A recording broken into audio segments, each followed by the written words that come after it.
Okay. So what we're witnessing in Minneapolis is just a chilling display of ideological tyranny from people who seem to believe that they themselves are above the law. Take a look. As you can see, all these pretend Christians, all these comfortable white people who are living lavish.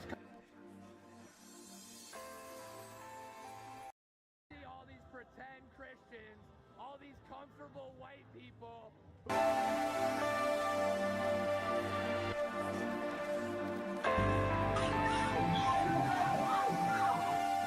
For ICE agents, because they need to meet that insane 3,000 people a day quota.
Hang on, guys. Just another minute here.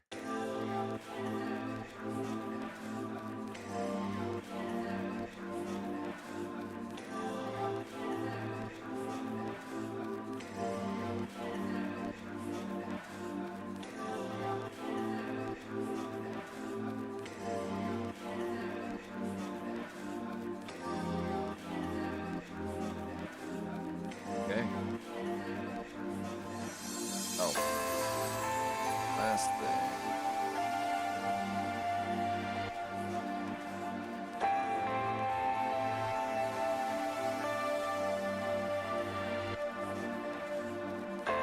Might be too late to do that.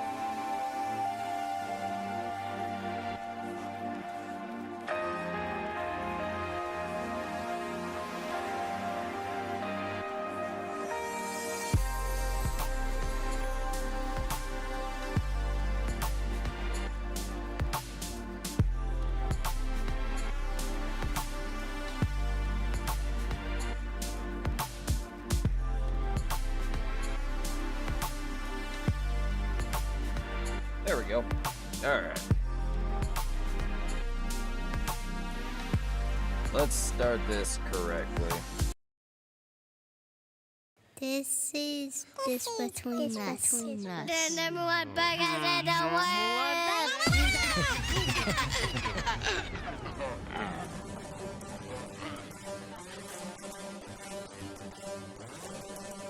This is just between us. With your host, Camo. All right, how's it going, everybody? My name is Chris, and this is Just Between Us. And as you can see, I am here alone tonight, and that's all right. I wasn't actually going to go on air because of that. Austin is not usually here on the weekdays. Alan decided to take the day off, and we don't technically record on Mondays. Maybe sometimes. We're still kind of working the schedule out. But for sure, we are all three here Friday, Saturday, and Sunday going forward, and Alan and I are here more weekdays than not. You can find Alan at FirstAlan2 on X. You can find Austin on his show, the Miller Talk Podcast, millertalk.substack.com. In the meantime, because I'm trying to make the show just a little bit more professional, like we care about what we're doing a little bit. So I'm trying out some new overlays and trying to get sharing things on screen correct and all of that. there's really no way to know for sure that I'm doing it correctly without going live. So I decided I'll do a short episode tonight by myself, try and get these things worked out so that when the gang's back tomorrow and we have an actual show, we know for sure that it's going to work. That's the goal, ideally. We'll see how it goes. I'm going to start off tonight with a video from Greg Gutfeld. It's actually from the 5 on Fox, but it's Greg Gutfeld responding. It has nothing to do with Trump. It has nothing to do with the shooting itself. And I thought it was an interesting opinion, so let's listen to that here and see how we feel about what he has to say. All right, so I'm going to try this for the first time. We're going to go fully to the video and see how that works. Hey. All right, here we go.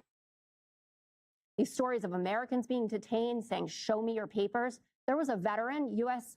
veteran, who's on a Carnival cruise, being arrested a U.S. veteran on a Carnival cruise with his wife, who was taken out of his cabin, someone who served this country. What is the percentage? No percentage. Citizen. Do not act like ICE isn't making, I don't even know how many mistakes a day in pursuit of Stephen Miller's 3,000 a day quota and getting paid Let's for give Greg a chance. All right. I'm going to focus on the backdrop because you went back to the officer to avoid what's really going on. Renee Good. Yes, because that is actually Let's find not the out story what's here. really The story going is on. yes, the story is how it isn't about Trump. It is about suicidal empathy that is driven by a rescue fantasy.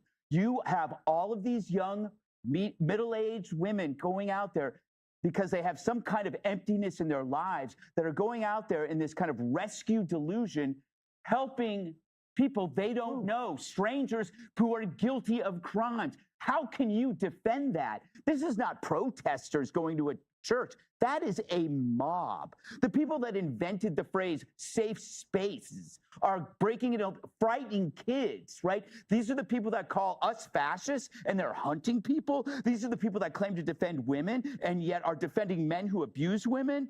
These are the people that call us homophobic and yet they want to out ICE guys for using, I don't know, gay sex apps. It's an interesting perspective, So and I don't know. We don't need to hear from you tonight, Hannity. Thank you. I don't know that he's wrong. I mean, it seems pretty accurate, and it's pretty hard to deny that the people that are angered by this, that don't seem to understand what's going on here, they do seem to be overwhelmingly women. They do seem to be overwhelmingly, between the ages of 20 and 40 years old, roughly. They do seem, of course, to overwhelmingly be leftist. And then I've also noticed that the next kind of subset or the next subgroup in that category that is angry in this situation is middle-aged men. That seems to be, and even more towards the, elderly side of that. I don't know why that is. I just have noticed that it's true. Actually, I do know why that is. I think that the reason for that is different than the reason that it is otherwise primarily young leftist women. I think that's because that generation, where do they get their news, right? They get it from the television. And mainstream media overwhelmingly, although their numbers continue to dwindle, and Fox is getting most of the viewers, but there is still, a significant number of people that watch CNN, MSNBC, if you combine them all together at least. You still got a few million viewers there. So I think that's what that comes from, because these are the guys that consume CNN and MSNBC and all those other places, ABC, CBS. Not to pick on anybody specifically, that the only information they have is what they're shown, right? And we know how accurate that information can be. Alan and I were discussing the other night how there's been this transition now with the younger generation. Of course, we all get our news online, right? I mean, that's probably why you're watching this show, although maybe you just like hanging out. That's fine too. But this is where we get our news. This is where we find out what's going on. It's how we keep in touch with things, social media, live videos, things like that. That's how we find out what's going on these days, as opposed to those older generations. And for whatever reason, rather than speculate, I'll just say, for whatever reason, women seem to be far more susceptible to just believing things. You can tell me I'm wrong all you want, but in fact, just today I was arguing with somebody who claimed that, matter of fact, let me get it pulled up here so that I can show you exactly what we're talking about. I was arguing with a woman who was claiming on a post, and it was originally a guy. Matter of fact, I'll just show you the post. It's way easier. Let's see. So let me go here. And I'm going to admit, because you're going to see some of my replies here, I'm going to admit I lost my cool with this one more than I usually do. Because, frankly, it was because I woke up and hopped on X for a few minutes this morning, and I know better than to do it right after I wake up, because that, like, 15-minute window from the time that I get up, I have no sympathy for BS, right? It's just going to go straight to the raw opinion. So I say that because I do feel a little bit guilty about how I responded in this situation. And you can kind of see that with my last comment where I bring it back a little bit. But anyway, this is the video. This is the claim. Okay. Let me make sure that I get this right. Here we go. ICE is using hexachlorothane gas on protesters. That's a nerve gas. That's a war crime. Like, if you were at war, that's a war crime. I don't know what to tell you other than we are actually at war with the federal government. You can plug your ears, close your eyes, and cling on to that state of normalcy that makes you feel so fucking special, but you're literally at war with the federal government. They're using fucking nerve gas. All right. So his claim, notice his claim, like, continued to grow as the video continued. First of all, there's dispute whether or not this hexachloroethane was ever actually used, but it wouldn't surprise me that it was, and there's nothing wrong with it being used. Obviously, the claim that they're using a war gas and violating the Geneva Convention to poison rioters in Minneapolis is absurd, right? And you might notice that he doesn't fit into the two general pools that I laid out already. That's because, first of all, those are generalizations, of course, but also because I'm pretty sure videos like this are just like intentional propaganda. Am I saying that he's paid to put this out here? I don't know.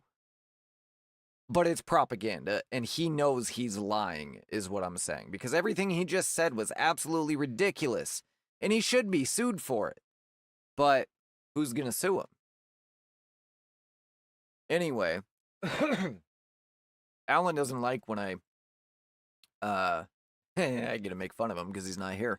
Alan doesn't like when I caveat things so much, but having done this for 6 years now, I think it's important when I don't know something, I clarify that I don't know it, or that I am entirely different.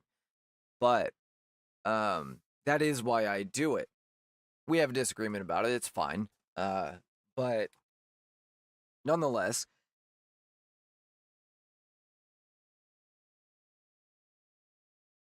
there's no doubt in my mind that he knows he's lying. Now, going back to the hexachloroethane thing, it's not a war gas, right? What is the point of poison gases? That, yes, were banned after World War I. They were used very heavily in World War I and were banned almost immediately after. What is the point of those? To kill people. That is their only intent. There has not been one person, and I can say this definitively, there has not been a single person reported to have died in Minneapolis or anywhere else from poison gas from an ICE or Border Patrol or even police officer. Not one. If they were just throwing gas into the street, what would happen? People would be dropping dead.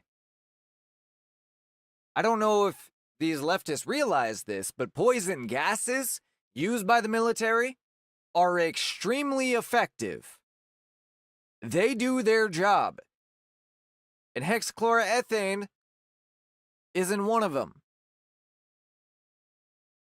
Now, it's possible that it was used for other, so many chemicals are used for so many things. It's impossible for me to say that it itself, the hexachloroethane, has never been used in a formulation for a poison gas. We haven't made them since World War I, so who knows? Where would you even find this stuff? That's the thing. The other thing about this claim is you have to believe that ICE is hiring chemists to create like 10 times illegal, meaning illegal at the city, state, federal, and world level chemicals, and then putting them into fieldable weapons. I don't know what these leftists think, but in order to build a deployable weapon with a new system, and it would be a new system because, again, we haven't even made them since World War I, it takes years. So the implication is ICE would have had to have been working on this at least back to the Biden administration. Of course, they would probably claim, knowing that fact, they would say, well, obviously it was from the first Trump administration, and they just kept doing it. It's ridiculous. It makes no sense whatsoever when you start to think about it. And any logical person with the smallest modicum of common sense, yes, I realize I'm talking a lot with my hands right now. I seem to do that when I'm solo on the show. But the smallest bit of common sense would realize it's absurd. So what is hexachloroethane and where are they getting this claim from? Well, the claim comes from videos like this. Now, this is what Alan and I were discussing the other night. I don't know if I ever finished that thought, but we were discussing how these leftists are just believing things. It used to be that they would just believe anything if it was in a headline or on the mainstream news, regardless of how poor the sourcing was. Now they're not even offering sources. They're just saying shit. And they believe it. I had a real person. And you're going to make us say, well, you were just arguing with a bot. It was a real person. I know as certain as I can be without stalking this person. Obviously, I'm not going to go, find them and make sure. But there were multiple ways to verify, okay, this is a real person. They're not pretending to be different people on different platforms or, the server's not coming from India, etc. Things like that. That I was in fact talking to a real person that went back and forth with me for a long time defending these things, defending these claims that were made in this video. I don't. And so anyway, I'll get to what hexachloroethane is, but to finish this part so I can stop worrying about making sure I got the right things on the screen for the moment. She claimed, I'm assuming it's a she based on the photos and all of that, plus that's how she identified herself. But she said, it's true they're gassing protesters with a nerve gas called hexachloroethane, which is illegal and a war crime according to the Geneva Convention. Assume she meant convention. Anyway.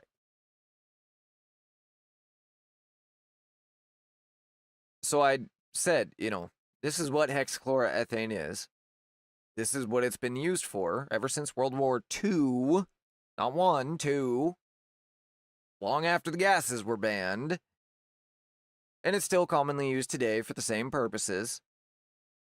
And it does have some mild toxicity.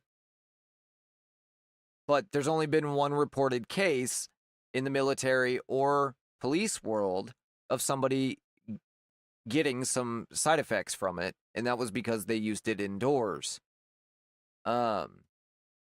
Anyway, again, I know I'm kind of not telling you what it is. I'll get to that in just a second. But so we go back and forth. She shares some screenshots of an AI search and the summary of an article from AI, where even the summary that she shared with me did not back her claims. Basically, her claim was it is used in some non-lethal things at a concentration of less than 5%. But that, again, these magic chemists that apparently work for ICE were super concentrating this stuff and using it at full concentration, is how she put it.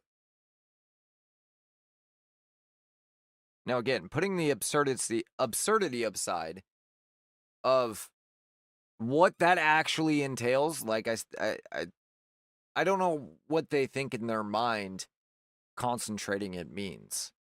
It's not like concentrating juice. It's a much more difficult process to get a pure chemical compound versus an impure one. Anyway, and so I eventually got to the point.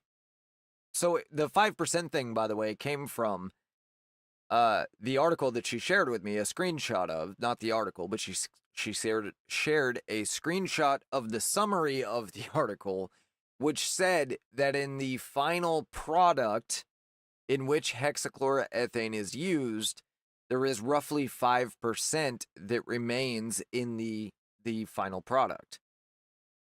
Entirely different than it is only used in a ratio of 5% in the concentration, whatever. So eventually I said, where are you getting this from? Because this guy in this video offered absolutely no evidence at all. He offered no video. He offered no pictures. He offered no date, no time, no place, no person that was affected, nothing. He just said it. He just said it's happening and we're supposed to believe it. So I said, what are you seeing that even leads you to believe that this could be a possibility? This is what she sent me. Let's see. This should be this one.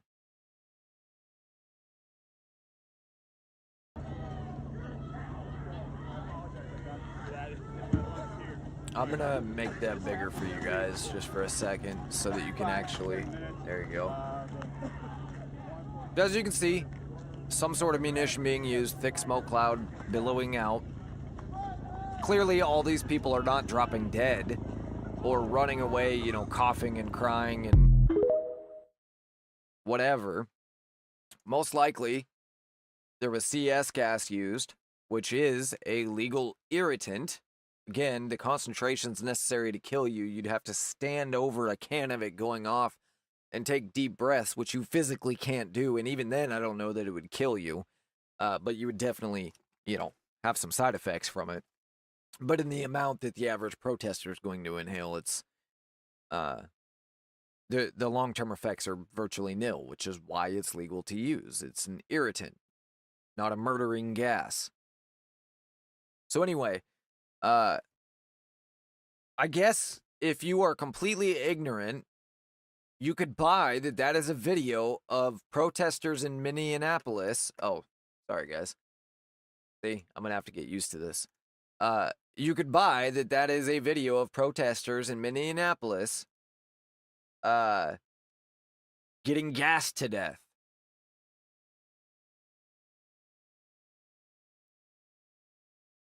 But is that the logical thing to the logical conclusion to come to? I really don't think so. I really hope not. I mean, that seems like pretty stupid, if you ask me. So anyway, hexchloroethane is one of the main components of smoke grenades. Has been, again, since World War II. Now, smoke grenades come in many different colors, white being the most obvious. And hexchloroethane used in white smoke grenades, or sometimes like yellow or off-white, but nonetheless, smoke grenades. In conjunction, typically, with zinc and also aluminum. When the hexachloroethane is burned with the zinc, it creates zinc chloride, which with the moisture in the air, creates hydrochloric acid, which sounds awful, and it is. You don't want to inhale it. But again, it's partially about the concentration levels, and keep in mind that hydrochloric acid is also what stomach acid is. That is the acid in your stomach. Now, it doesn't mean that concentrated hydrochloric acid will not harm you, because it absolutely will. It's very dangerous stuff. But again, it's all about concentration. And yes, it is it is toxic in certain concentrations. It's not the best thing, which is why most modern formulations, are starting to move away from it, but it is still frequently used. Although this claim circulated back during the BLM riots in 2022, when the mainstream left was at least more sane and didn't promote these ridiculous harebrained conspiracies. And look, we talk about conspiracies all the time on the show. I love a good conspiracy. But it has to at least be logical. Even if you don't have good evidence for it, it needs to at least be logical or even feasibly possible. Like, for example, a bunch of people mysteriously dying as smoke floats past them. If we had that, maybe there would be a reason to think this. But we don't. And at least back in 2020, when this claim was made, the DHS specifically denied that they even use HC gas in law enforcement operations at all anymore. Doesn't mean they can't, because they could. Maybe, because ICE is having to use a lot of these munitions lately, maybe they've had to buy some HC because that was what was available at the time. Munitions are not the sort of thing that are just always available on the shelf, right? Sometimes you got to go with what's available. So it's conceivably possible that it has had to be deployed somewhere. But it's not illegal. It's not going to kill anybody, or at least is very, very, very unlikely to. And has been used legally and as safely as possible, right, since World War II.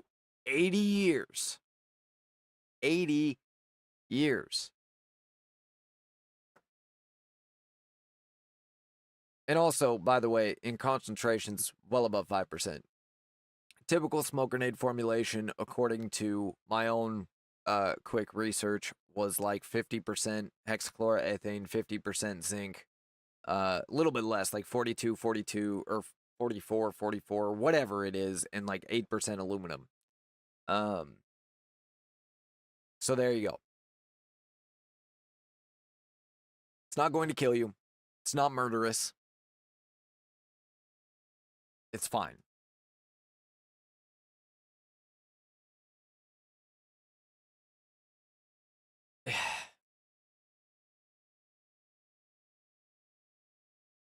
This is what I'm talking about, though. As far as what makes somebody susceptible enough to believe this kind of stuff. I think what Gutfield said, he has a point. I mean, let me rephrase that. He's got a workable theory. And he's not the first person to say it over the last few weeks. But it's getting harder and harder to deny that that is what we are seeing. And it makes sense. Because this kind of seems like the natural evolution. Progressives have targeted young American men for a long time now. Black and white, by the way. You know, a lot of people focus, a lot of conservatives focus on the way young white men are targeted, but it's not as if black men aren't being targeted too. It's just in a different way. The focus was men, all going all the way back to the beginning of the feminist movement, right? And I'm not saying that everything feminism has done has been bad. But I would definitely argue that it's done a lot more bad than it has good. Like, full stop. And so by destroying men, you're inevitably going to destroy women. Suicide rates among men are higher than they've ever been. It's like 5-1. Crime rates, of course. Any metric you could look at, men are doing very poorly right now. And women are too. The correlation seems obvious, so I really don't need to go into it further than that. But let me know what you guys think. You can send an email directly, jbu@usa.com, or comment on the show, either on Rumble, on X, at JBU_show, x.com/JBU_show. It's all there on the bottom of the screen. We're streaming live now to Rumble, X, Twitch, although not tonight. And we were on TikTok last night for all of 5 minutes before we got kicked. Austin showed, like, he like walked by his camera with a gun, his gun, not in a threatening manner or anything stupid like that. Like, it was just physically visible for a second. They kicked him. He'll get his account back in a few days, though, so we will be back on TikTok again at some point. And so what did I say? Rumble, X, Twitch, YouTube, and TikTok. Anyway, since we're on the topic of Minneapolis, let's watch this video here. So another version of this video circulated just after the Renee Good shooting about what happens when they don't turn the other direction, right? This is a graphic video. That's your warning, okay? It's not like intensely graphic. There's no blood that you don't you see somebody get hit with a car from a distance. So, you decide whether you want to watch it or not. Anyway, this is a different angle of this officer getting run over, and it's exactly why when somebody drives in your direction, you don't second guess it in that moment. There we go.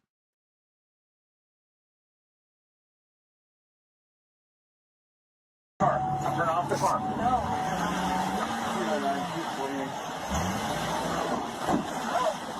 Get out of the car.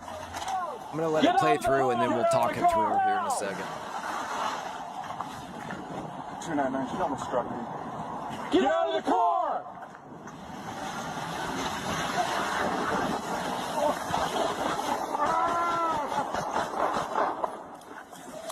Shots fired! You're hit! Show your hands! 299, Metro, she struck me. Shots fired. Show your hands! Show your hands! Back up! No, back up! Show me your hands!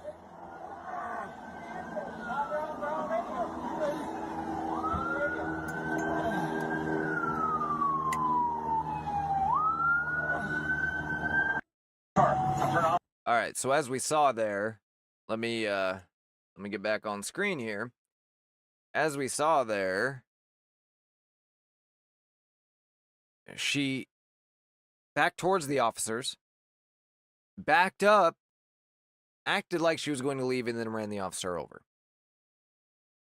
It's exactly why it does not matter that Renee Good's wheels were turned. It certainly doesn't matter, because the difference between her driving straight at the officer, the wheels literally spinning forward straight at him, versus her veering away is like a quarter of a second. Literally imperceivable to the mind in real time. If you don't believe me, have a friend stand in front of you, tell him to punch you, and blink and try and miss that punch. Quickly, blink quickly. Try and miss that punch. See how that goes. So, looking at this here, turn it down just a hair. So we can see she almost hits the officers there. And stops, backs up. First officer has his gun drawn. I suppose I should be pointing with my mouse. First officer has his gun drawn. Second one's drawing his gun after radioing in that she almost hit him. Get out of the car! Get out of the car! Now, good training would dictate that they shoot right now. She has already attempted to hit an officer with her car. You don't wait to find out what she's about to do next, especially not since it appears there are civilians over here. But these officers have decent restraint. They choose not to, because I'm sure they don't want to kill a person, and they also don't want to be crucified by psychotic leftists. So let's continue. Let's break this down. At this moment, they should be opening fire. Both of them. Will it stop the car? Not necessarily. But it's your only chance. Officer attempts to get out of the way, is unable to.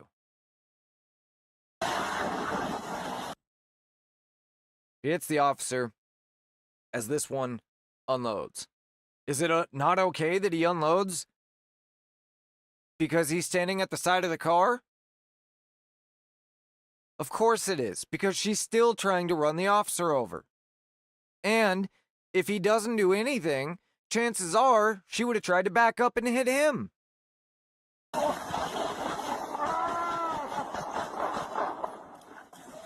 Shots fired! Officer hit!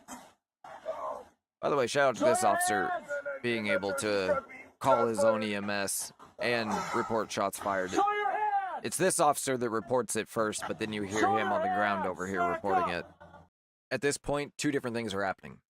Why is this officer not going in to help his buddy? Well, that's because there's still a threat.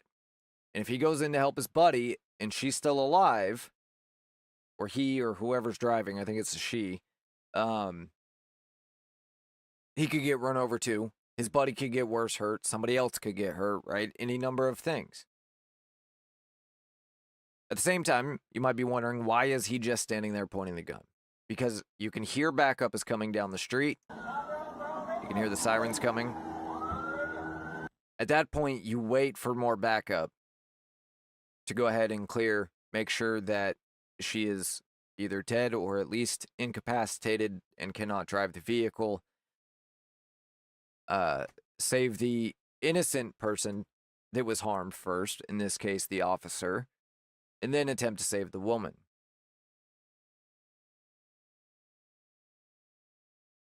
You know, it's ridiculous. Oh, shoot. There we go. I'll get this right eventually. It's ridiculous that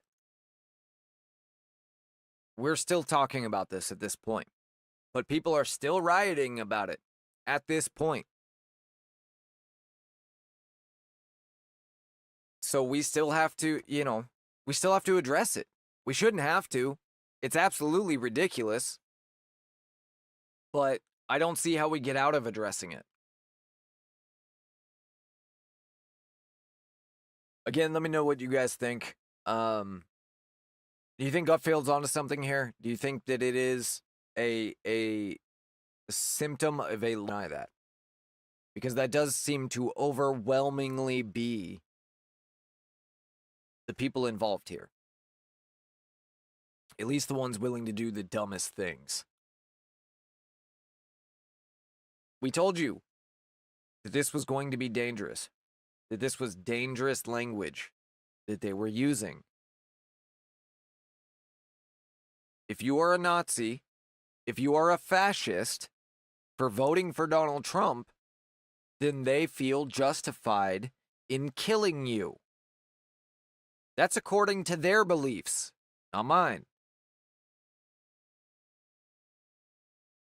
Feel about that how you want to feel about it. It's just fact.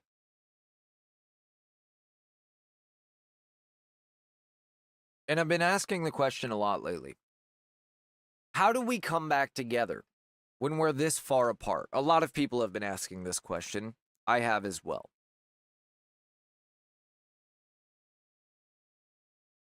I don't tell to seed here is what I'm saying. There's no middle that it's okay. Thinks that ICE deporting illegal aliens, many of whom, the majority of whom, and I don't care if it's the minority or the majority, it doesn't matter, or in a different country, doesn't matter. Still a criminal record. We can't have a country if we don't have borders.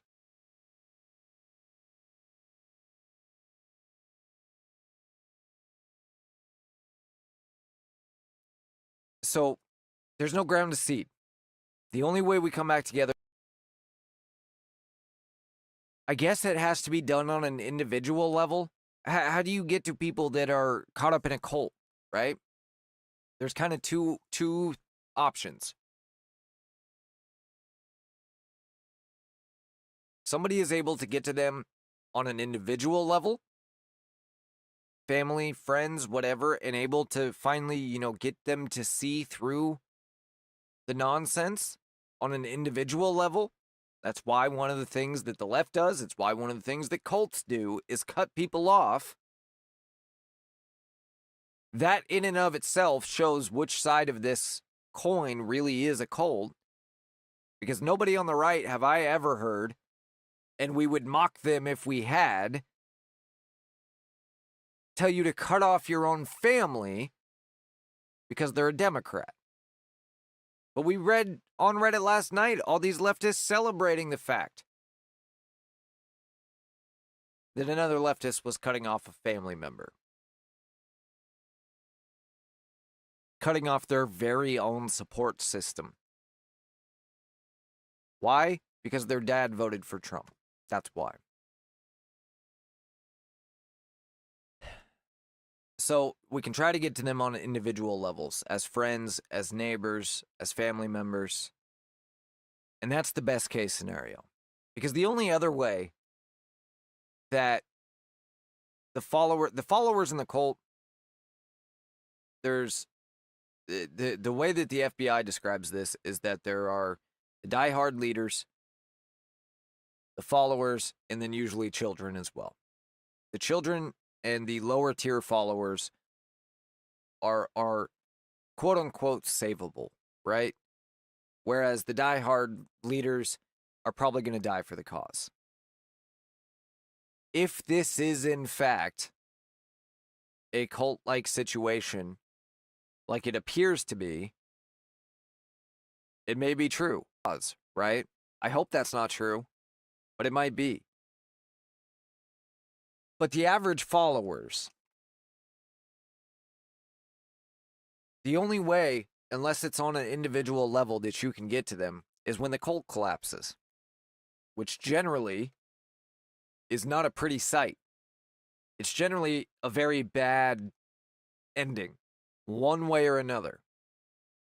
Whether it's via their own actions, via police action, whatever, violence tends to be what finally brings them around. Because you can only call somebody else and not to you. And then all of a sudden reality sets in.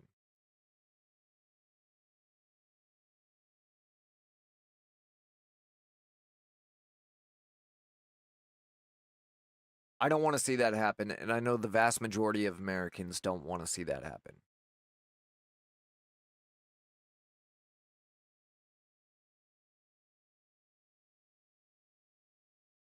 As long as you're not compromising your principles, you're doing the best you can. If you have a family member that has gone off the deep end like this, don't try to force politics on them. If they're happy, just, knowing that you disagree with them, you knowing they disagree, and you can still be, family or friends or whatever without that, maintain that relationship. That is far more important.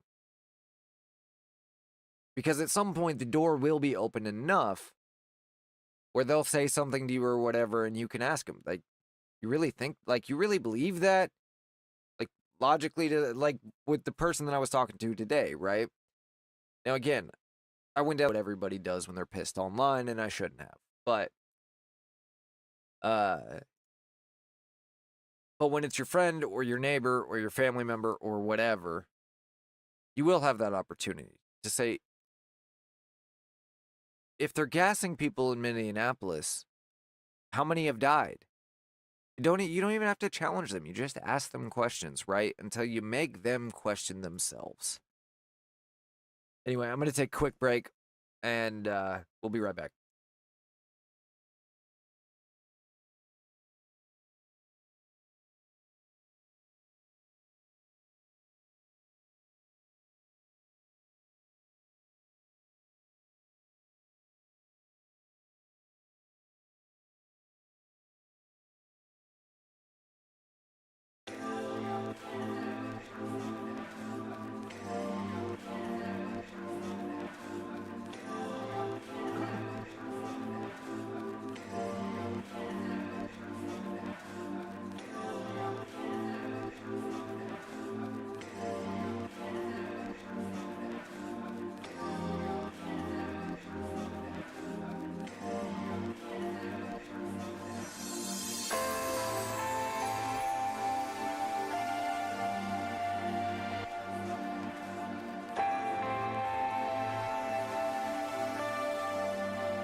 All right. I promise we will have more music than that starting tomorrow. That's just the only one I had ready in time to do this tonight. But let's see what else we got here. We should have a few more stories that we can get to. I guess while we're still talking about ICE and what's going on with that, we have a story here, or a follow-up to the story that we covered the other day that we wouldn't really be able to fit into a normal episode, probably.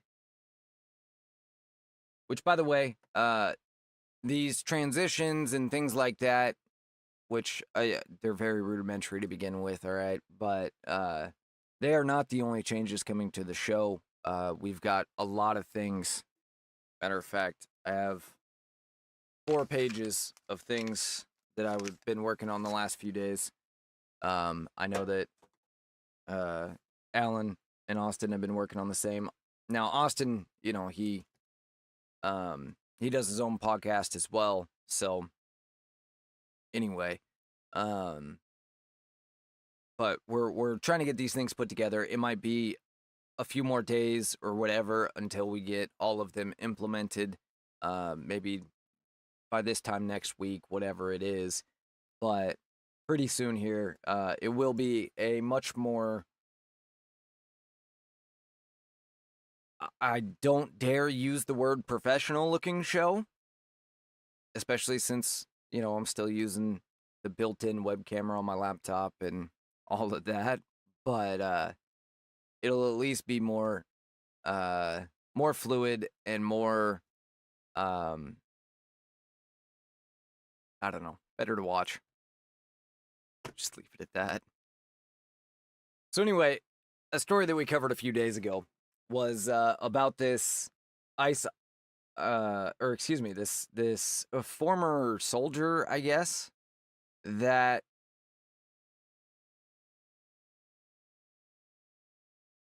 applied to be an ICE officer and said that she was approved without a background check, if I remember correctly, without anything other than like a short sit down. She said she was approved in like 6 minutes or something. But the biggest thing was approved without a background check and a few other things. I really, I didn't commit it to memory because I don't care that much. But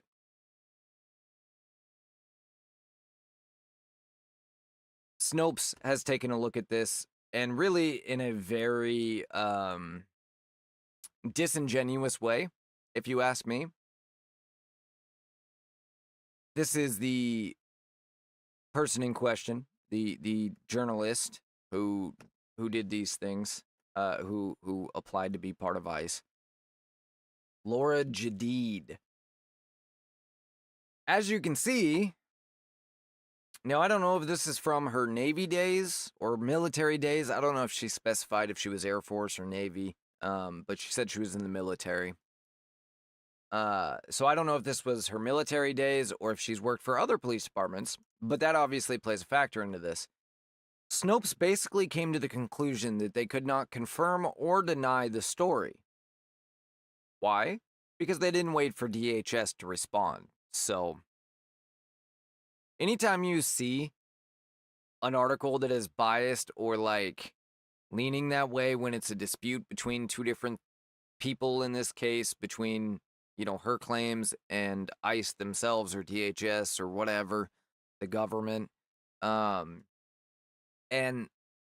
the article is favoring one of the people and says the other person did not get back in time for publishing.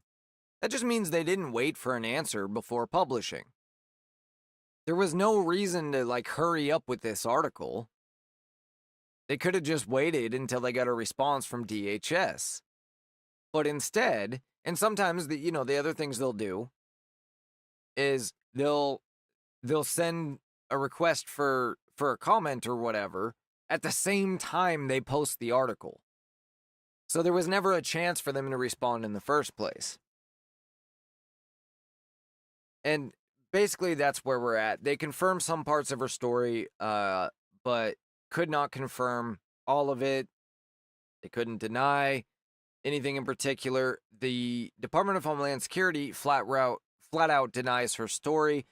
They did not clarify, though, whether they deny that she ever applied for ICE or just that, the way she's portraying that is untrue. But I pointed out the other night, she's going from the military. She works as a journalist now and has for a short period of time, but then applied for ICE, right? The government already knows everything about her if she was in the military. So it's reasonable to believe her application would be willing to move on to next steps before that stuff is completed in a way that they wouldn't be for somebody else. And keep in mind, she did meet a person, in person, face to face, too. And that matters. She also took a drug test, I believe. So she did some of the steps at least. And she claimed that she was accepted into ICE. DHS says She wasn't accepted into ICE. She was maybe given, like, basically a letter of intent sort of thing. I forget exactly what they call it. I'm not going to read through this article again to find out. But basically, like a tentative, look, you know, you pass the background check and physical and stuff, and you're in. Keep going. Basically, that sort of thing. They said that, you know, it's entirely possible that she received one of those, but there's no way that she was hired without doing these other things. So I guess they did give a little more information. Anyway,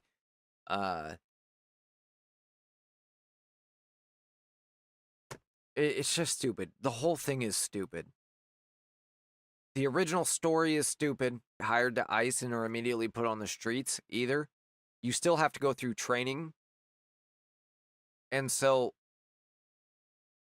of course, they hire a lot of people. I'm sure that sometimes those hirees don't get, you know, I'm sure that some people don't get red flagged during the hiring process. But they're not going to make it through training without people noticing. And then after training, you probably have a year of doing things before you're actually dealing with criminals, if that's the part of ICE that you're going to go into. Because, of course, there's all sorts of support roles, paperwork, all of these things, right?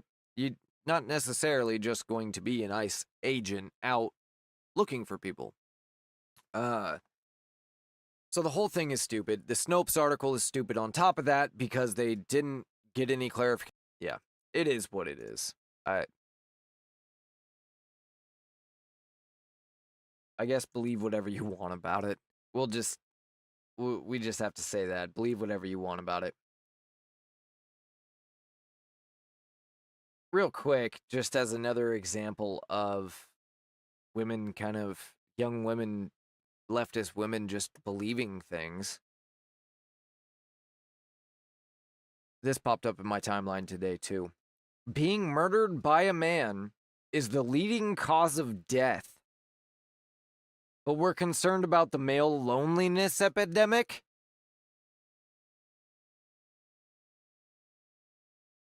On a truthfulness scale of 1 to 10, this rate's a -2.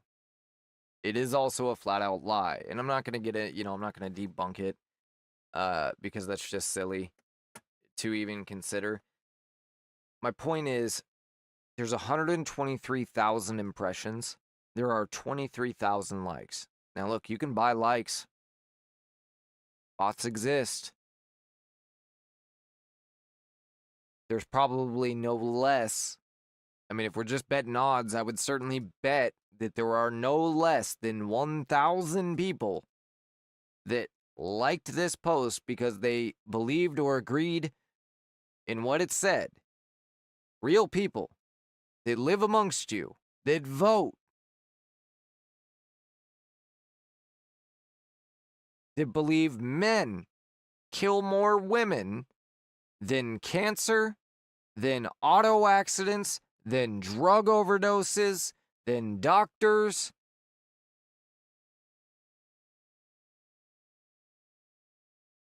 Again, I shouldn't have to say this, but it's obviously not true. Not even close, actually.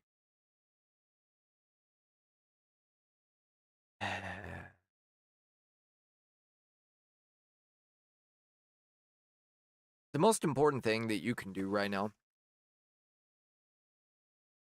is be the best person you can be. That's always true. And don't become discouraged. Don't become black-pilled. Don't lose hope. Because there will be a solution in the end. We will find a way to carry on to a more sane world. It is possible. And I know it seemed like, everything was going really bad, and then we had a little bit of hope, and then things went really bad, but then we got some hope back. And now, even with that hope, things seem really bad. But that's just, that's life, right? It's a bunch of terrible things that are occasionally interrupted by some really good things, or some really nice things, or however you want to put it. I didn't come up with that. I don't remember who said it, and I'm paraphrasing anyway, but that is the best description of life I think I've heard, besides of course my grandmother's description that I've shared this on the show before, but she was having a very serious conversation with me and my sister right after my parents got divorced. I was 8 years old and a little drunk at this point, and she just looked at me and my sister and she's like, "You know what? Life is a bitch." And then got up and went to bed.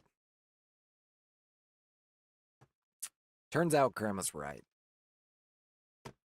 Anyway, don't lose hope and just keep doing what you need to do. Vote. Call your representatives. I know people say it all the time, but almost nobody does it. These people do respond to phone calls. That's not according to me. That's according to their staffers. There have been numerous staffers, both right and left, that talk on podcasts like this all the time, and they say, these people respond to phone calls because they never get them. And so if they suddenly get 500 phone calls, generally from, some radical leftists, complaining about something, it freaks them out. Imagine if they got 10,000 or 100,000 phone calls from some pissed off conservatives. We might actually get some of the things that we're looking for. But as long as you're not keeping the pressure up on them, what incentive do they have to actually respond to their constituents? None.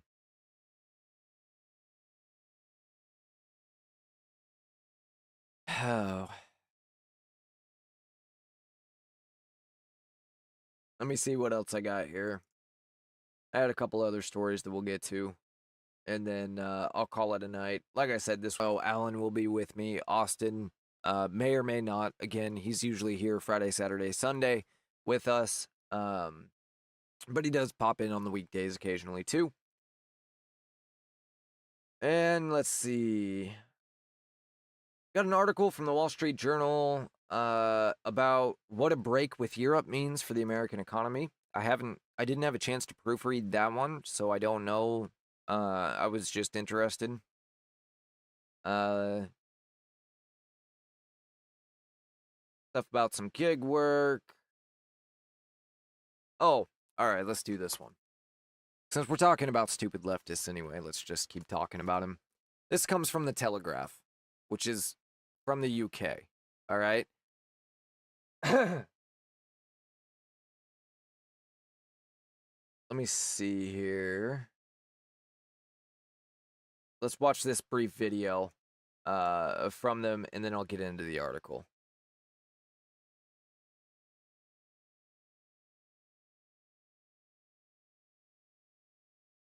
Which one am I looking for? Oh, okay.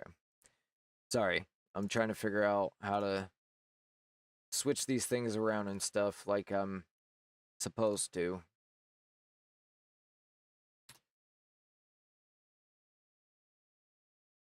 I'm learning. I'm getting there.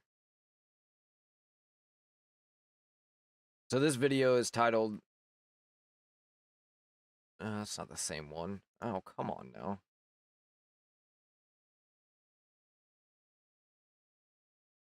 Alright, well, we're going to watch it for just a second anyway, because I kind of needed the break, but didn't want to make you guys sit through another break, so we're going to watch for a minute. How Denmark blocked America from owning Greenland.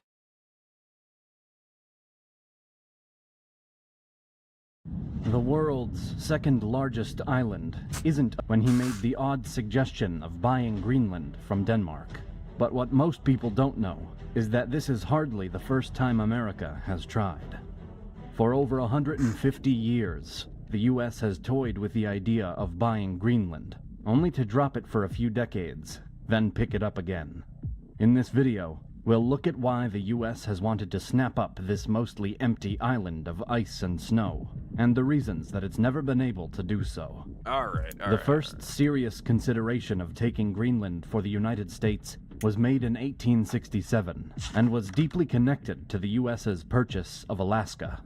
Secretary of State Shocking. William H. Seward led the effort to acquire the vast Alaskan territory, Good guy, that Seward. despite confusion and mockery from the public and press. The attempt to buy what seemed to be a vast, empty land with little to offer, except polar bears, was described as Seward's folly. Acquiring Turned Alaska out to be one of the best fit with purchases we America's ever made. manifest destiny We would have ideal, lost World War II and without opened Alaska. more ports on the Pacific. But it was also a strategic move against the British in Canada. In 1867, the U.S. still considered the British to be a potential threat. As a piece of the British Empire, Canada was a serious security concern, especially since the U.S. was still emerging from the chaos of the Civil War. Robert K. Walker, former Secretary of the Treasury and one of the leading negotiators in the acquisition of Alaska, described Canada as being created, quote, in a spirit of bitter hostility to the United States. Before we continue, I'd like to thank the sponsor of today's video, Surfshark. All right, we don't need to watch this sponsor. That was not what I thought it was going to be anyway. I was interested in the previous purchase attempts, but that went on for a lot longer than expected, and it wasn't the video it was supposed to be. When I reloaded this in the correct browser, it went away. So anyway, the article comes from the Telegraph. U.S. disaster in Alaska is a warning to the Greenland Inuits. Now, the Inuits are the native people of Greenland. I don't think there are many. Let's find out real fast. I don't think there are many Inuits left in Greenland. Oh, no, okay. I guess about 88% of Greenland's population, which is 57,751, and about 50,000 of them are Inuit. So it is more than I thought. I thought it was a much smaller percentage, and you had a lot more Europeans living there now. But nonetheless, maybe they'd kind of rather be a part of at least one of the countries that the rest of their people are a part of, you know? Maybe not, but that seems logical to me.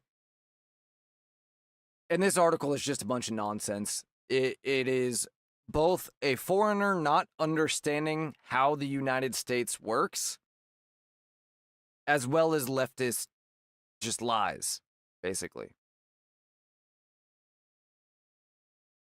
This story is written by Hamish de Breton Gordon Sir David Hamilton Adams. It's a long name. As President Trump pushes to annex Greenland, he's not trying to annex Greenland, he's trying to buy Greenland. And by the way, most of the people of Greenland are in favor of it. U.S. ownership might have on its indigenous Inuit people. You mean like jobs and prosperity, security, protection, a place to go if and when Greenland inevitably becomes a battle zone? And you might wonder, why would Greenland become a battle zone? Well, first of all, it is a massive undefended island with a ton of natural resources. Europe cannot and probably will not defend it. They will leave those Inuits out to dry, along with the other 8,000 people on the island. I really hate, I have to split them up because that's what the article's doing. But the people of Greenland are the people of Greenland. Europe will leave them to dry if Russia sets foot. They could literally drop off a small contingency on the island. China could drop off a small contingency on the island. Denmark couldn't do a thing about it. Now, Europe as a whole could deal with a little bit, but they're not going to put up that big of a fight over Greenland. Even if they want to, there's not much they can do.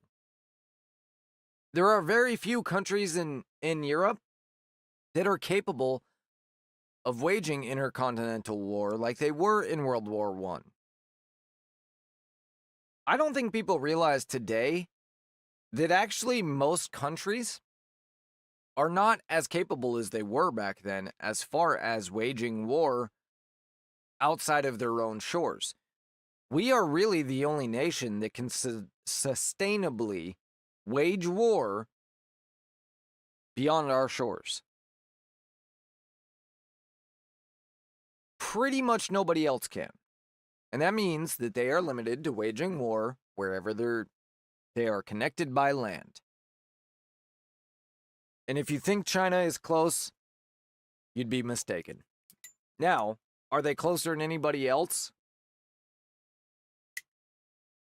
Well, if we exclude countries like the UK, then yes. They are closer than anybody else. However, the UK, France, maybe France. The UK, France, and maybe... shoot, I don't even know who else would be. Germany, I guess. They probably can to a limited extent. But they don't have huge naval fleets like they used to. They don't have massive air forces like they used to. In fact, they have very little. Without our forces, it's a joke for the second richest continent on the planet. It's kind of like Australia. So anyway,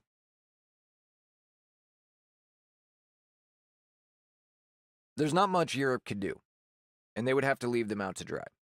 Now, aside from the minerals and the natural resources, which, by the way, were not always accessible, and in part why Greenland has been fairly neutral for a long time, are becoming more accessible again. Some say because of climate change. Of course, my feelings differ a little bit. But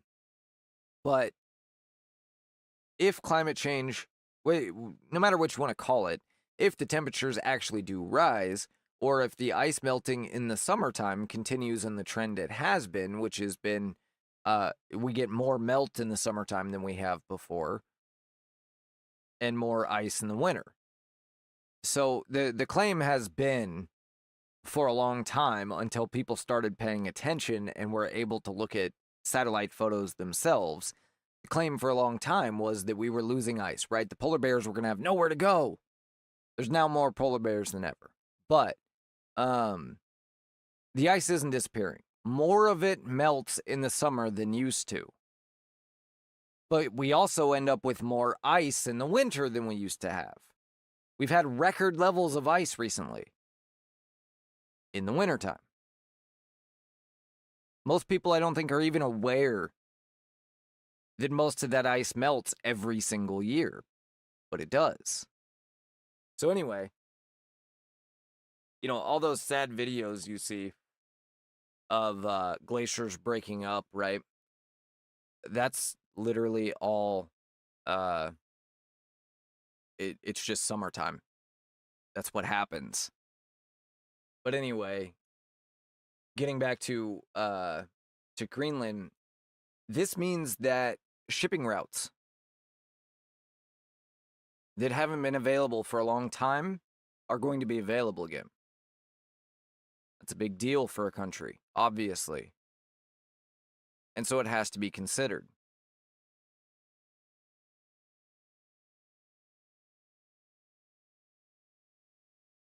This is going to make Greenland very contested territory.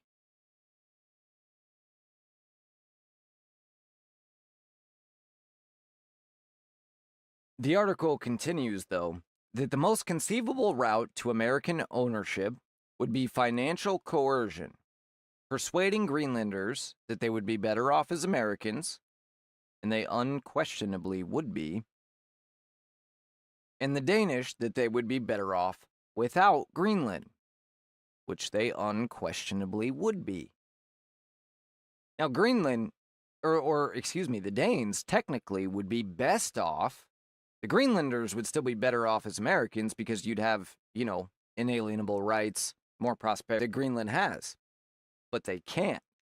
Why? Because of the EU and all their environmental laws. Literally, rules they put on themselves that prevent themselves from being prosperous and successful. Kind of silly, especially when our enemies, like China, continue to just expand as rapidly as they feasibly can. Kind of makes you wonder if the people in charge of our nations actually care about our nations. And why would we limit ourselves when they aren't limiting themselves, and us limiting ourselves has no effect, mostly because they're not limiting themselves as far as CO2 reduction and all that nonsense. Whether or not you believe in climate change, the idea that using a paper bag, which I remember when paper had to be saved because the trees had to be saved, so we had to move to plastic, but I digress. Using a paper bag, reducing CO2, it's not going to help.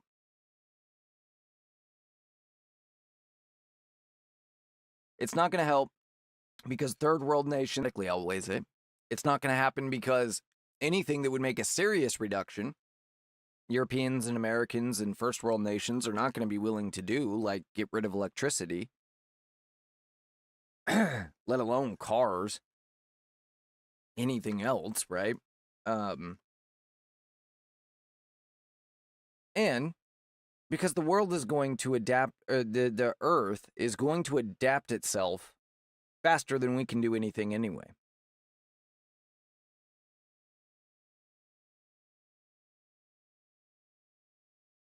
So, the best thing that we can do, in my opinion, is innovate, is grow, is drill as much damn oil as possible, which, by the way, seems to just keep appearing different places.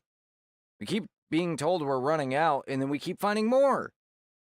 Almost like it regenerates or something. I know that's a crazy conspiracy, but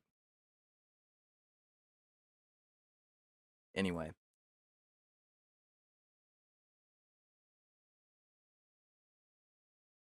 If the Danes actually wanted to be, useful or do what's best for themselves and for Greenlanders, let them. If you ask me, that should be a good enough reason to leave the EU. Doesn't mean that you have to leave NATO or stop being friends with your neighbors, but why would you be a part of a system that is holding you down? Especially one that is controlled out of Germany. That might have been a really stupid statement. Where's Brussels?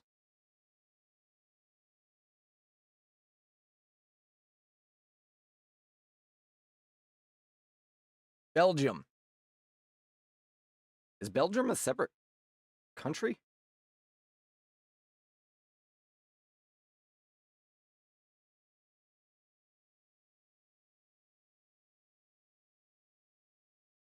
I know I sound really dumb right now, but I always thought Belgium was part of Germany.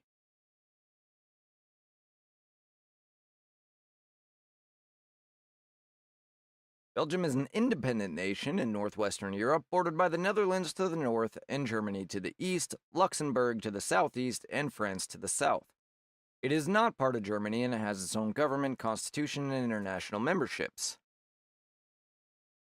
While parts of modern Belgium were once under German influence, such as during the Holy Roman Empire and German Empire, Belgium became an independent kingdom in 1830 after seceding from the Netherlands. Okay, learned something new today.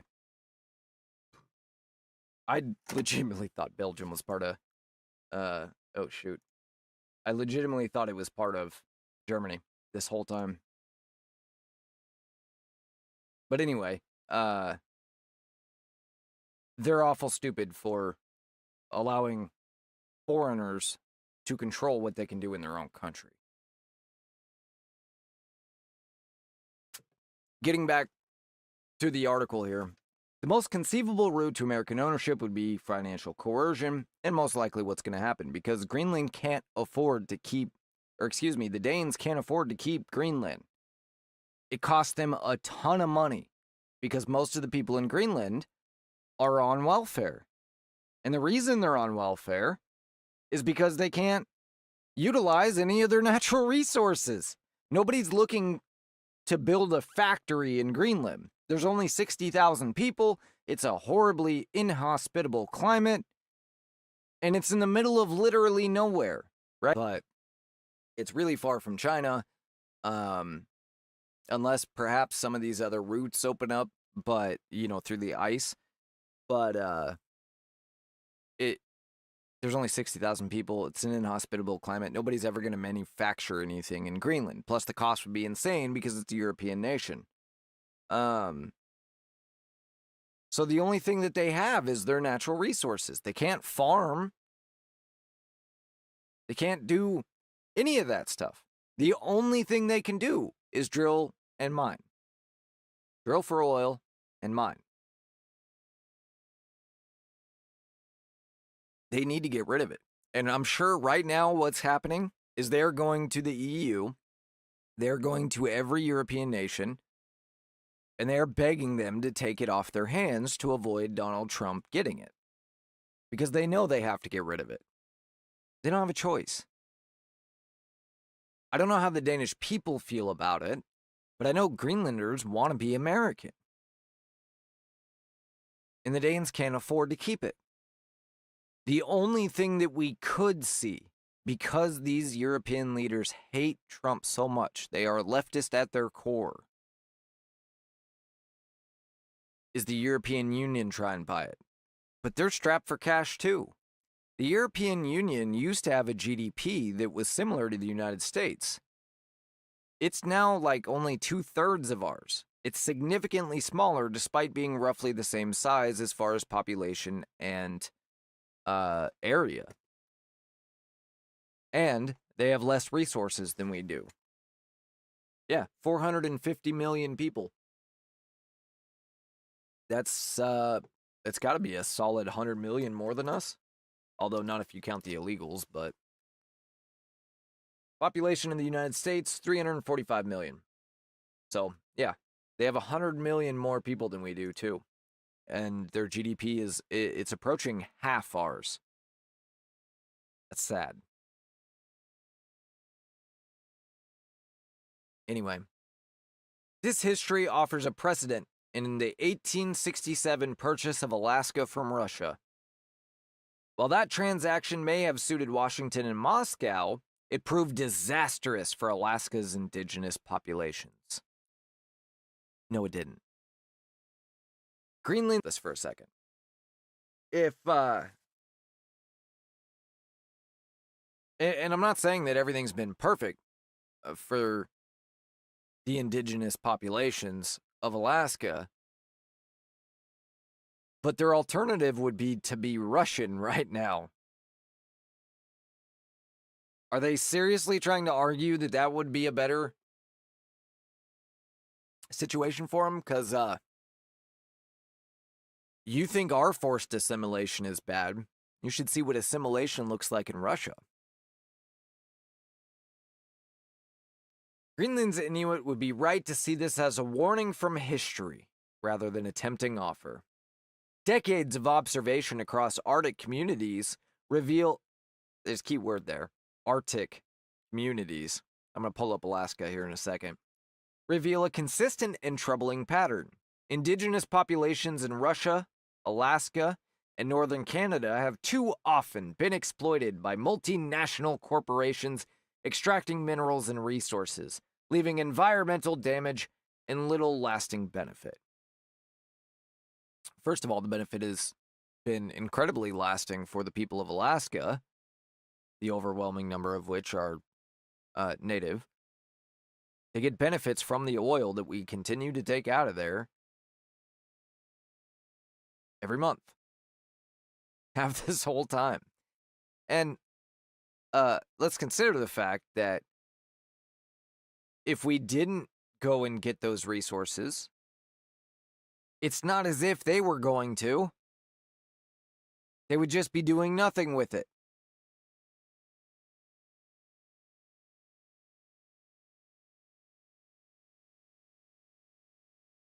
Young people, seduced by images of prosperity beamed in from the South, by that they mean television and the internet, leave their communities behind. Those who remain frequently face cycles of poverty, addiction, and despair. Native communities are sovereign. They make their own laws. They get the strange and, in my opinion, unfortunate but true benefit of being both American and having protections of the American legal system and Native, in which they have more protections amongst their own legal system. It literally could not be a better situation. There is certainly no country on earth where an indigenous population is doing better.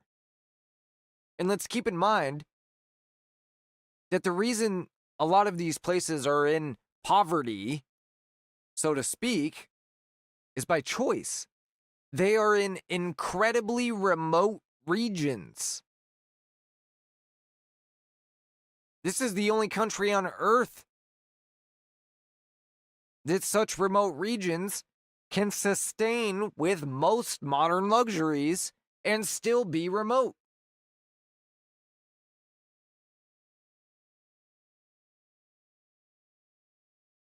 They're not poor. They choose to live remotely. In the same way that a man that lives in the cabin in the woods and, you know, maybe he has a little bit of money, but not much, is not poor. They choose to live off the land. It's a different life choice. And so comparing it is just a joke. It's a lie. And again, they get a check every month from the state of Alaska for the resources that benefit the lower 48 and Alaska, for that matter. They wouldn't be able to continue to live remotely in the same way that they do now, where they're able to enjoy modern conveniences in remote locations, if it wasn't for us extracting the oil. Look, we can stop extracting the oil, but again, they're not going to do it. They don't have the ability to do it. And that means no airplanes, no cars, no electricity, no medicines, no plastics, no anything. Almost everything relies on oil in our modern world. If it didn't exist prior to the year 1900, it's a product of cheap oil, even if indirectly so. The fact that in the year 1900, 98% of Americans farmed their own food, and only 2% were able not to. They were rich enough to be able to buy food from other people. And in the year 2000, 100 years later, 98% of Americans were able to buy food, and only 2% had to farm their own, is entirely because of oil. Or at least the vast majority of the reason is because of oil. They stocked otherwise. In case you're wondering why it's such a big deal that those numbers flipped, it's because if you had to farm your own food, that also means harvesting, packaging, and storing successfully your own food, because you only harvest once a year per crop, and that has to last all year. Now, of course, with growing animals, that's more all year round thing, sorta. You still have most of your work to do in the summer, because that's when animals have their babies and things like that. But it literally takes up 100% of your time. If you have to make your own food, that is 100% of your free time. There is no time to pursue a career in something you enjoy.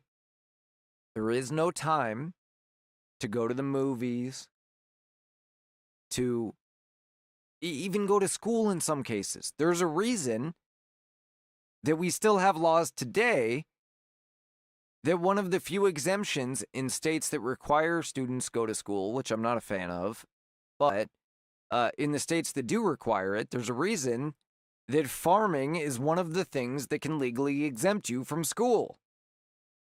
Always has been. Because it used to be you went to school when there wasn't farm work to do. And if there was farm work to do, you weren't going to school.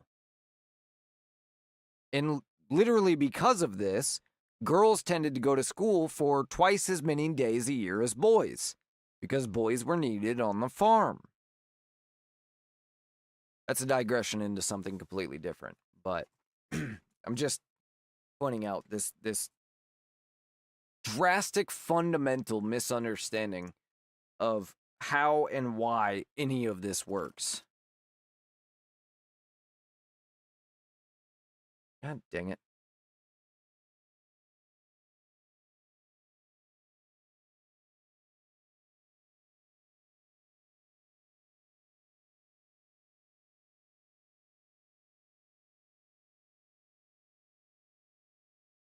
So first off, as we can see, Alaska's massive. But you have people. So Anchorage is right here. Back up again. Anchorage is right here. Okay? This is Russia over here. You have people that live all the way out on these remote Aleutian Islands in the Bering Strait. The only way that they receive supplies or get taken to a hospital is by plane or by boat.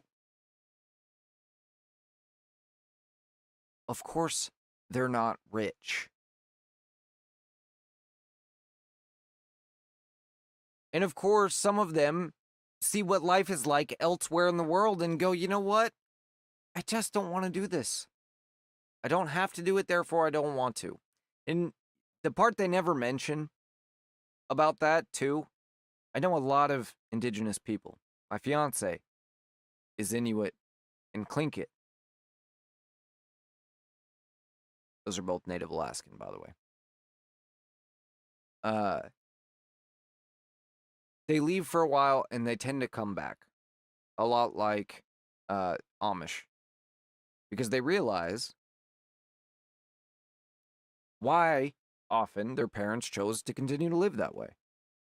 Because in a lot of ways, it is a simpler life. I still wouldn't want to live without certain modern conveniences, and most of us don't. They're literally, in a sense,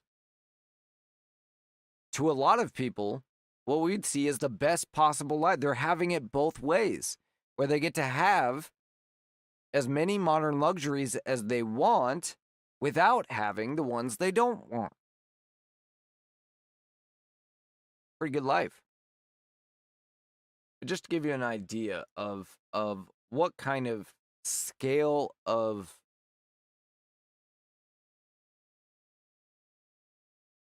size this is. Again, Anchorage right here. Let's just zoom in on the city of Bethel.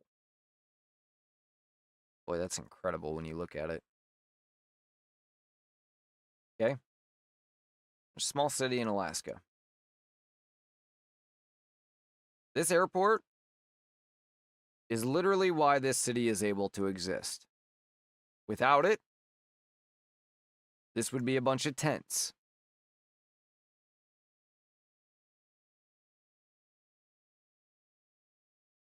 I don't see any farms out here.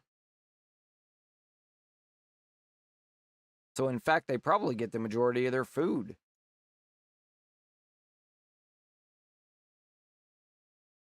At least a good amount of it from the lower 48. Like their water treatment plant, maybe. Anyway.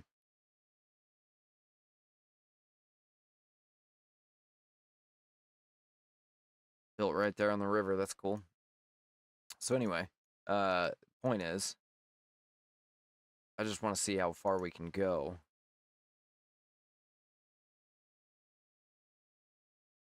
Remember, at this scale, that whole town fit into the screen.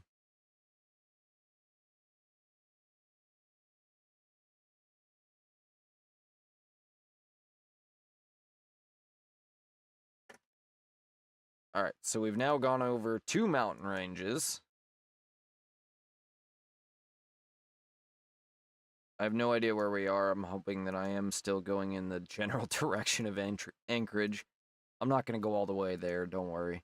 I just want to get really far away, just to give an idea of the scale. Holy cow, there's a lodge right here. Look how freaking remote this is. Isn't that crazy? Anyway, let's zoom out. Anchorage is up here. We only went from about here to about here. I guess it was only 1 mountain range. I thought we passed this one too.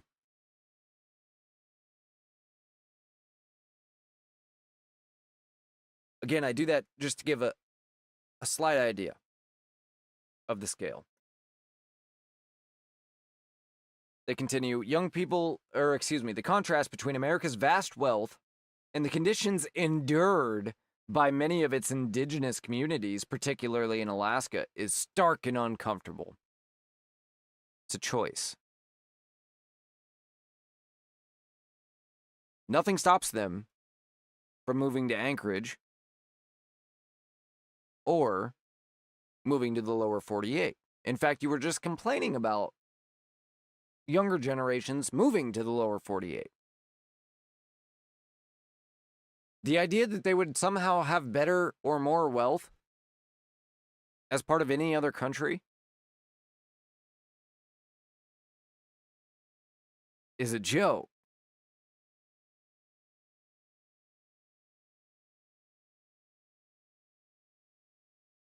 Some First Nation,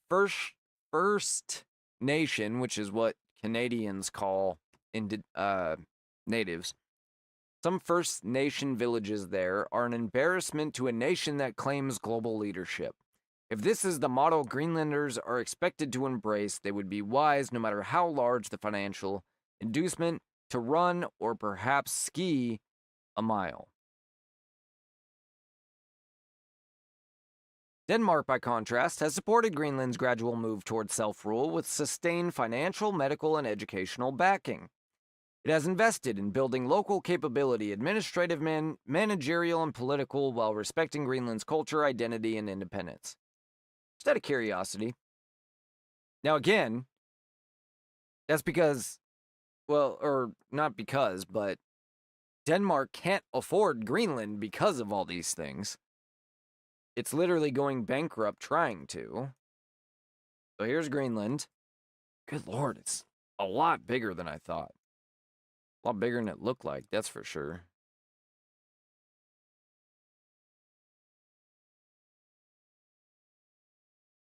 Anybody know what the capital of Greenland is? I don't have a clue. As you can see, though, it's just as well spread out as Alaska is. Let's look at the capital real fast. What is the capital of Greenland? Nuuk? Okay, so Nuuk is the capital. All right, bear with me 1 second here. I'm going to take this off screen.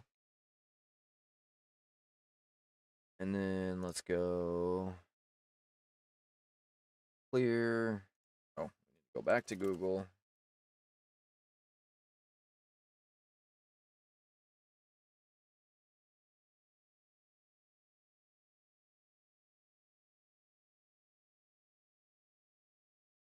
Okay.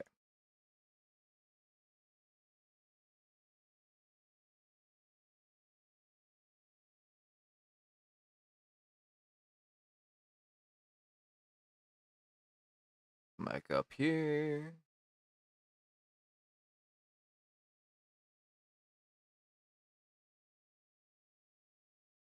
Anchorage,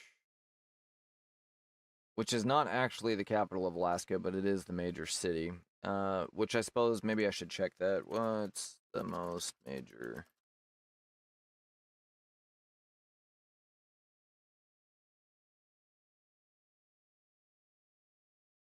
It is Nook. Okay. Nook? I don't know. Let's see if we can find it real fast. Nook. I don't even know where to look. I would guess it's on the European side.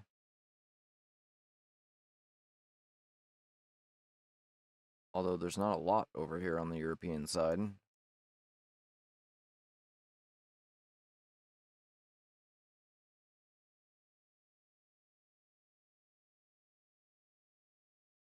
Are there any places like in the middle of Greenland? Not really, huh?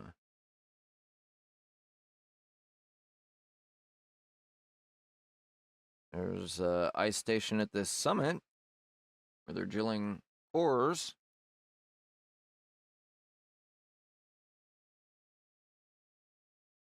Huh. You would think Nook would stand out a little more as the capital. There's Neek. Where's Nook? Nunit. Narsak. Narsak. That's a funny name. It's got to be down here where most of them are, right? If you're yelling at your screen right now because you know where Nook is, I apologize. And yes, I could just search it, but I've never really explored Greenland before, so checking it out. Attu, I believe there's an Attu in Alaska too. Maybe not, but I think so.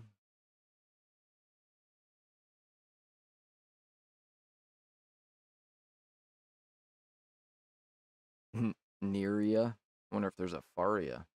There's 2 Narsaks. Wow. Doesn't even show up at all. Let's... Okay, it is over here.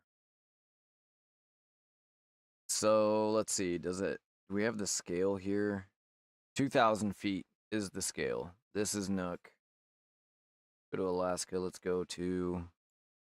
We're well above. There you go. There's 2,000 feet. So Nook is about this big. What's the population?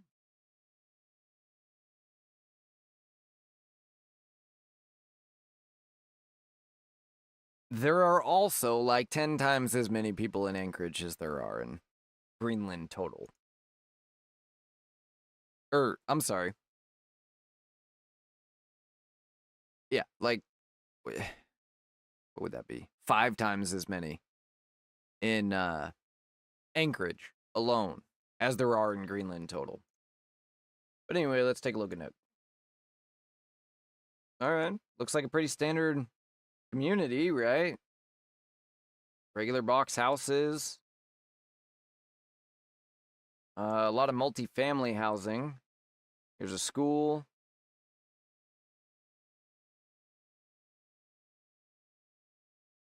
Looks like kind of a standard outpost village. Couple restaurants. Port.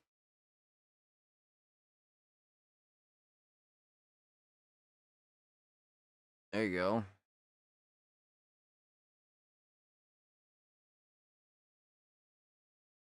There's a lot of construction going on, which is interesting. It's also a good sign.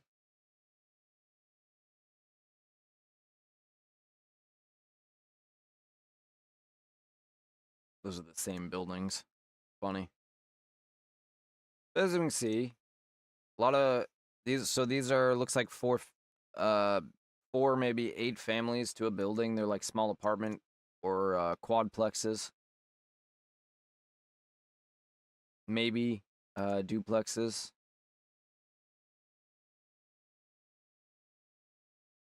But yeah, I mean, it just looks like a standard outpost, right?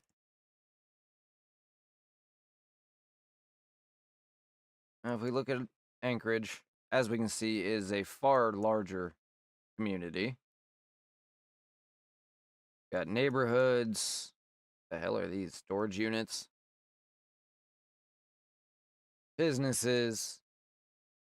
It's a lot bigger, but roughly the same. And as we know, the average American has about double the average income of the average European.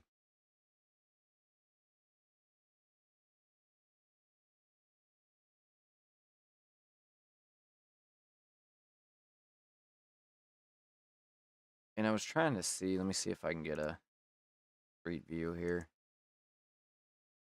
But I wanted to see, oh, not here. Go back to the map real quick. There you go. Houses.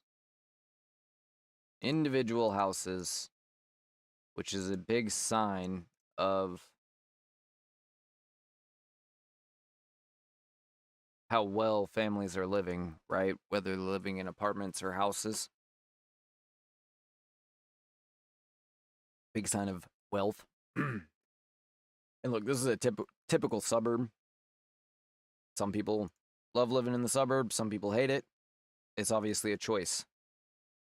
There are also many places to live that are not suburbs. Here's some more to the same spot. Let's find one of these more remote places. Look, a zoo. There's a freaking zoo in Anchorage. Anchorage Fire Station B. Now go to Street View. Okay.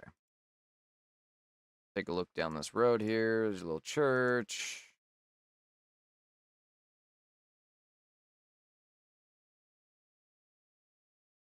I just want to find... There we go. Back one. Go this way. This way. This way. Oh, I can't go this way. Alright. We'll try one more, and if not, we'll keep going. I was just trying to get to houses that aren't in a suburb. There you go. Look at that. You got it.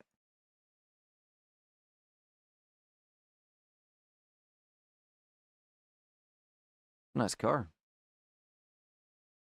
Look, I love old cars, but I don't know them as well as some people do. I'm not even 100% sure what that is. But it's a nice looking car. There you go. There's a little more rural house. Oh, look. 2 of them.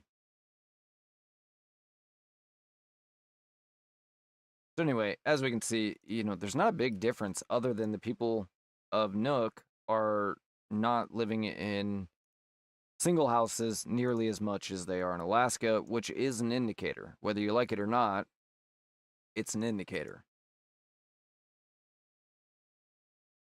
Let's see, I'm trying to find something a little more rural out here. More apartments. More apartments. And look, maybe you don't care. That's fine. I'm not saying that it's terrible living or anything. But if you ask the average person if they'd rather have a house or an apartment, you know what the answer is going to be.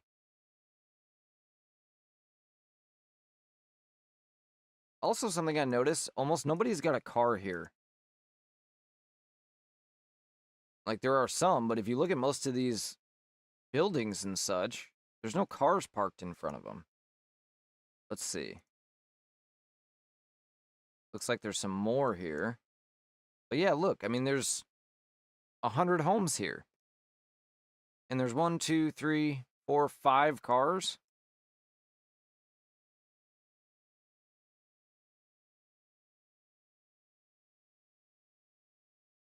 Also notice the Google car in this area looks a little outdated. Ooh, what kind of car is that? A Prelude.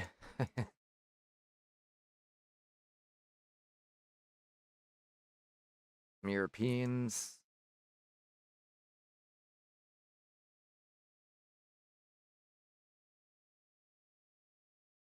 I don't know how to get out of this neighborhood now. Look at this. I'm stuck on Google Street View. There we go.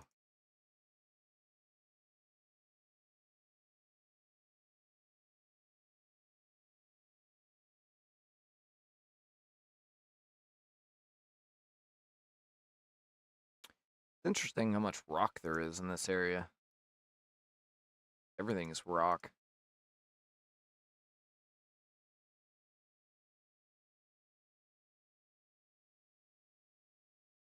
I also noticed that most of these cars, not all, but I would say certainly a much higher percentage, are a lot older too. So it doesn't appear Greenlanders are doing much better. I won't say they're doing any worse, but they're clearly not doing any better. We'll look at some numbers here in a second, but let's see.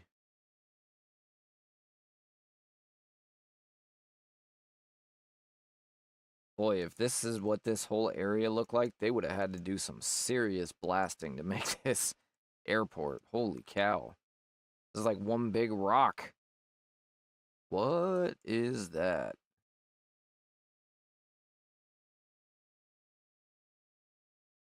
My street view here. Nope, I don't know where I ended up. More apartments. Where was I? I was way up here. I'm guessing this is a graveyard.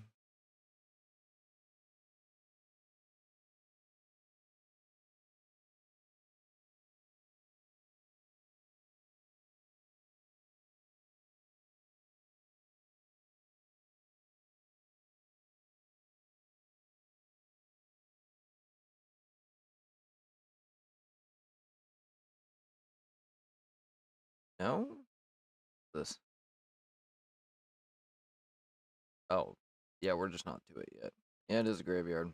Okay. I don't know if it's soldiers or not. I don't know if white crosses mean the same thing as they do here in the States. But I thought that was pretty universal.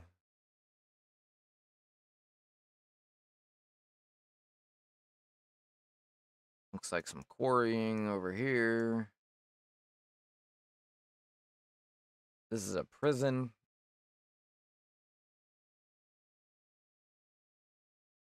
Yeah, this is what I wanted.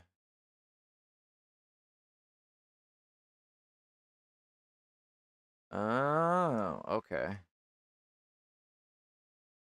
Some sort of scientific instruments. 1-lane roads. Out here, anyway.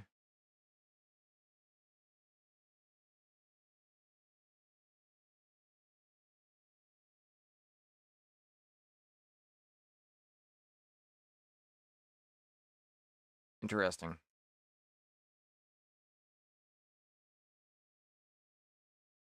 Wow.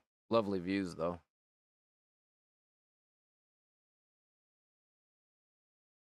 Don't matter if you're broke to see those.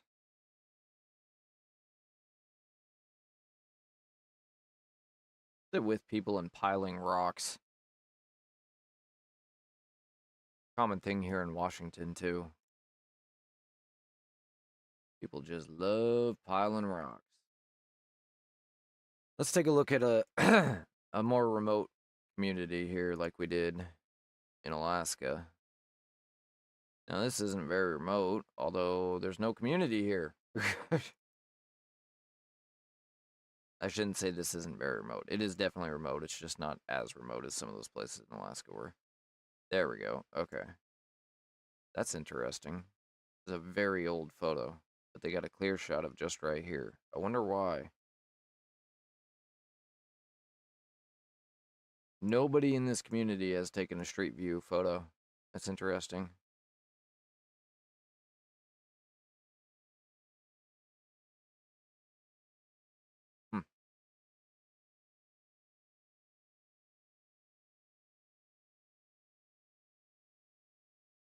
Sure doesn't look any better than a Alaskan community out in the middle of nowhere.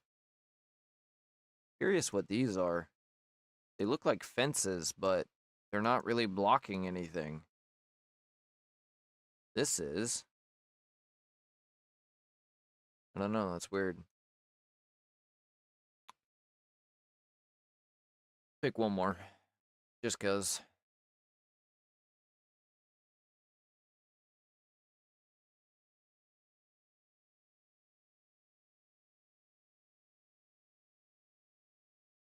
There you go. This looks a little better. See if we can get a street view. Or even just some photos.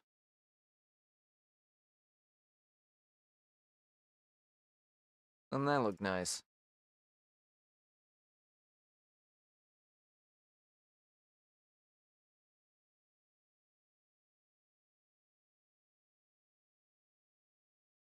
Yeah, I mean, it looks about the same.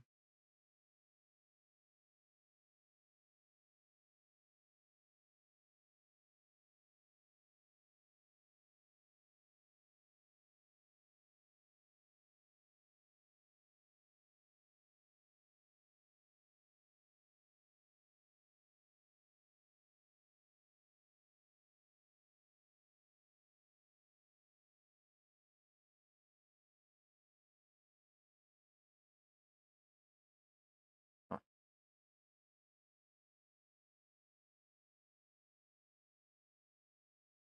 All right.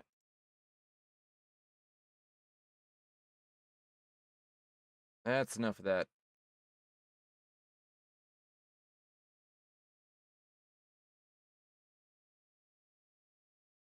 All right. Denmark, by contrast, has supported Greenland's gradual move.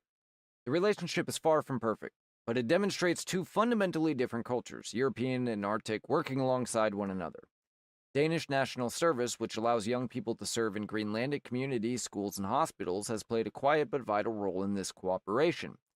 President Trump insists that the U.S. requires sovereignty over Greenland for defense purposes, but has been able to operate there against much greater threat levels without this. There is no greater threat level than there is right now. That is just patently untrue.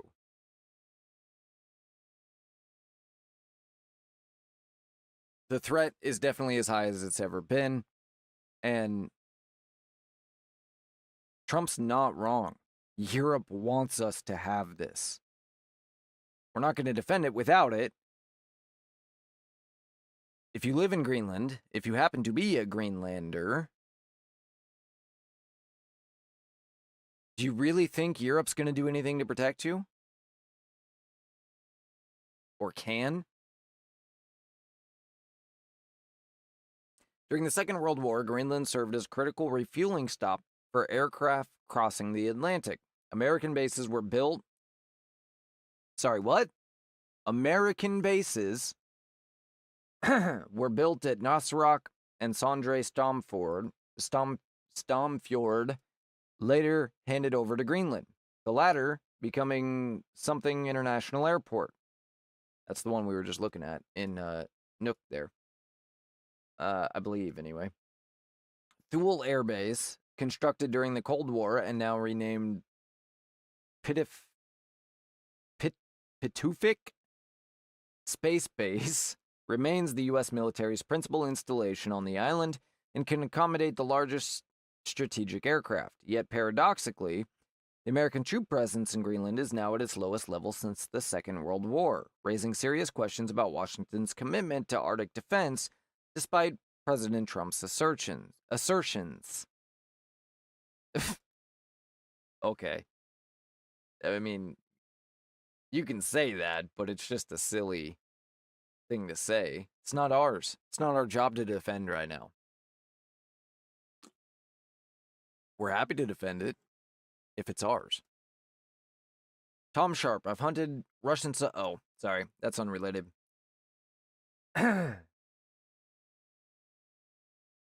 A handful of icebreakers. The United States just 2. Russia has at least 14 heavy icebreakers, 8 of them nuclear-powered. Some capable of breaking through meters of solid pack ice and operating all the way to the North Pole. We'd see about that. This capability gives Moscow freedom of movement along the northern sea route, allowing Russian shipping to bypass choke points like the Suez Canal. Russian forces are also vastly more experienced in Arctic warfare, with far greater numbers trained for prolonged operations in extreme cold. How's that working out? From a purely military standpoint, whatever, There is no credible argument that American ownership of Greenland would make the United States safer from Russia, and if Alaska is any example, it would be a very bad thing for Greenlanders.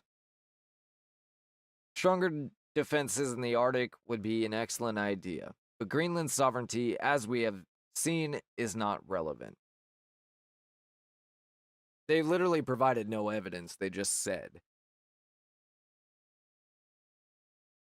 They said it was strategic and safe during World War II, and then admitted that it was us that made it so.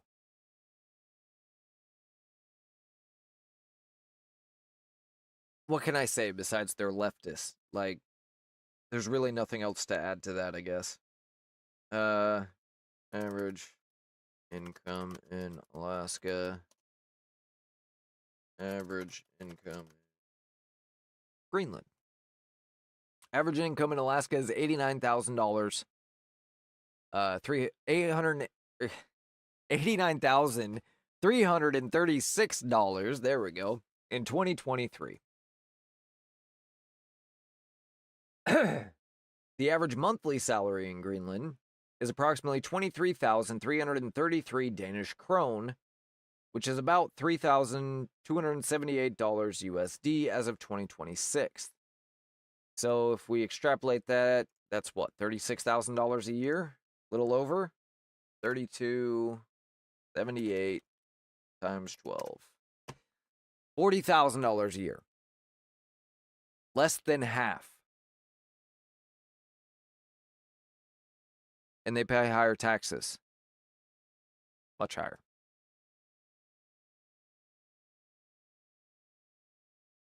But yeah, Alaskans are much worse off.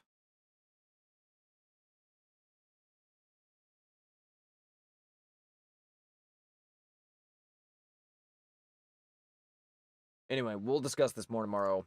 When I have my, at least one of my colleagues here with me. If you hung out with me tonight, I appreciate it. This was an unplanned thing, and again, I was just testing the waters with some of these new things, making sure I was doing things right. And please like, follow, share, subscribe, all that good stuff, because it helps us. One day, it'll hopefully help us pay somebody to do this part so that it looks a lot more professional than it does. But this is the best you get out of me for doing this on the side. And then, like I said, we're working on a bunch of new things. So there will be new things to come here in the near future. The show is only going to get better from here. We are, live has worked out for us as far as this was an audio-only podcast just 3 months ago. And then Austin started joining me on the show. Now Alan started joining us on the show much more often. And we tried out live. It's been working out for us pretty well. So we're going to keep up with that and keep moving forward. So if you do listen to this on the audio podcast, don't forget to check it out on live. Again, Rumble, YouTube, X, and Twitch, as well as TikTok. Usually it'll be 3 days before we're back on there. But if you listen live, check out the audio podcast too, because there are often shows there that are not posted here. If you listen to the audio and you want more content, check out the live, because we do that virtually every day. We won't necessarily continue the everyday thing. I've been talking about that a lot recently. Like I said, we guarantee we are live Friday, Saturday, Sunday. And generally speaking, we're live 5 out of 7 days a week. So anyway, you can check out my co-host, Austin's podcast at millertalk.substack.com. You can check out my other co-host, Alan, on his x.com/firstalan2 or at firstalan2. And you can check out this show on anchor.fm/JBU. Alpha Omega. We are here. I apologize I didn't see your comment until just now. I got to be better at paying attention to those sorts of things. This whole live thing is very, very new to me. Anyway, with that, I don't think I have anything else for you. So, this has been just between us.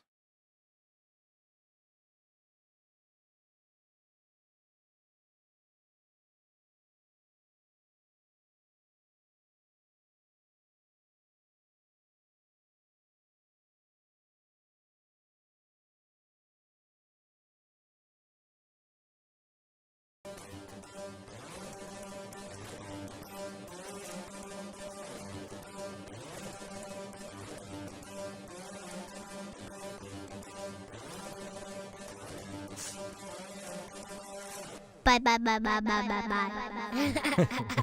Wait, I want to be a little bit louder. Yeah. This is only between us. This is just between us. This is just between us. Perfect. Perfect. Perfect. Perfect. Perfect.